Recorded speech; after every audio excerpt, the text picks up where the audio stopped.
పోలీసులు అధికారంలో ఉన్న వాళ్ళ కోసం చట్టాన్ని ధిక్కరించి చట్టాన్ని కాపాడవలసిన పోలీసులే చట్టాన్ని పక్కన పెట్టి అధికారంలో ఉన్న వాళ్ళకు సేవ చేయడం కోసం వాళ్ళ కళ్ళల్లో ఆనందం చూడడం కోసం పని చేయడం అనేది దేశంలో చాలా కాలంగా సాగుతున్నది. ఇప్పుడు మరింత పెట్టిపోయింది. పోలీసులు తమ డ్యూటీ ఎన్నడూ చేయట్లేదు. తాము చేయాల్సిన డ్యూటీని పక్కన పెట్టేశారు. ఎప్పుడు అధికార పక్షం ఏం ఆర్డర్లు ఇస్తుందా అని ఎదురు చూసే పరిస్థితి. వాళ్ళ అధికార పక్షం ప్రతిపక్షం వాళ్ళను హింసలు పెట్టడానికి, వాళ్ళను ఇబ్బందుల పాలు చేయడానికి పోలీసులకు ఆర్డర్లు ఇస్తుంది.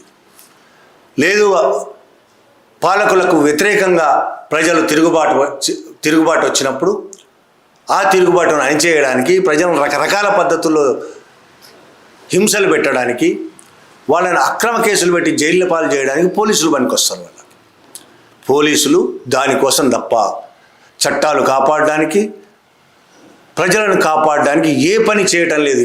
మొత్తం దేశవ్యాప్తంగా పాలకుల కోసం వాళ్ళు చేస్తున్న పని ఎంత దాకా వెళ్ళిపోయిందంటే,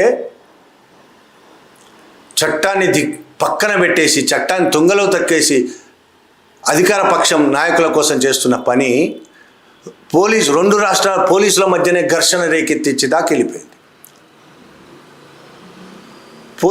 పోలీసుల మధ్యనే గొడవ, పోలీసు వ్యవస్థలో ఘర్షణ.